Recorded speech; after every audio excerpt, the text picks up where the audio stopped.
কথা হ'ল মই ইয়াৰ পৰা এইটো 28তম বোধহয় বেটছ হ'ব মোৰ।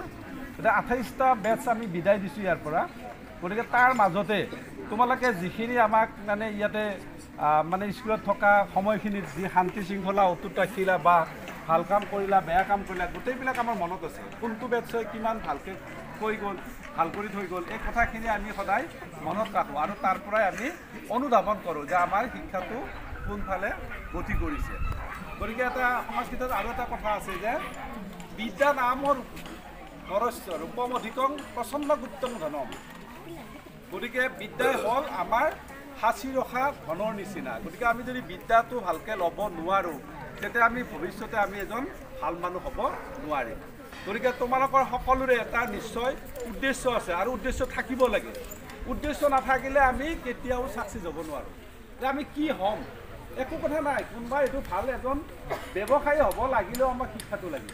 কাৰণ শিক্ষা মানে থাকিলে ব্যৱসায়টো কেনেদৰে লাভ হয় নে লোকচান হয় সেইটো আমি ক'ব পাৰিম। তেনেকৈ কোনোবাই শিক্ষক হ'লেও শিক্ষাটো লাগিব। কোনোবাই ভাল ডক্টৰ ইঞ্জিনিয়াৰ আমি এইবিলাক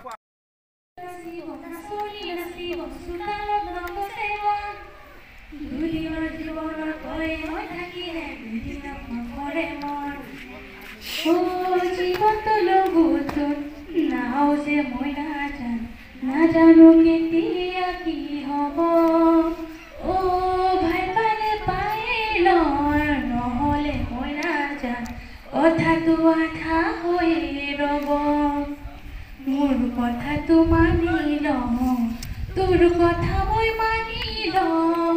মোৰ আধাটো তয়ে হম তোৰ আধাটো ময়ে হম। কথা নকবি টান টান নহ'লে মই নাজান তই পঢ়িব লাগিব মোৰ ধৰণা অভিমান।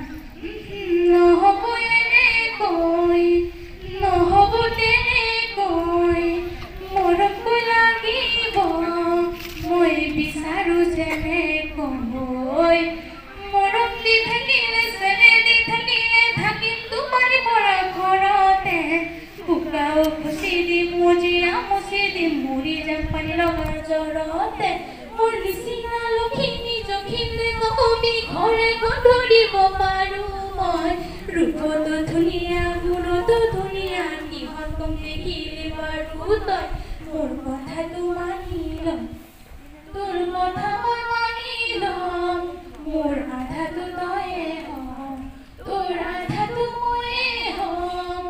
কথা নকবি টান টান নহ'লে মই নাজান তই সহিব লাগিব মোৰ ধৰণা অভিমান। নহ'ব এনেকৈ নহ'ব তেনেকৈ মৰমটো লাগিব মই বিচাৰোঁ যেনেকৈ।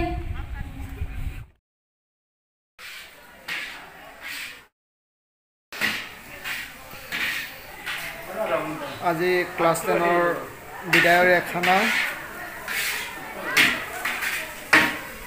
আমাৰ কাৰিকৰ নামনি আমাৰ মামা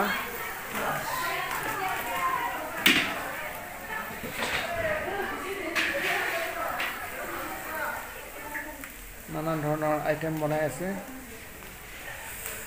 আমাৰ পৰ্যবেক্ষণ কৰি আছে আমাৰ খগেশ্বৰ দলদা হাইস্কুলৰ ছায়েন্স শিক্ষক কৃষ্ণকান্ত দাস ছাৰে।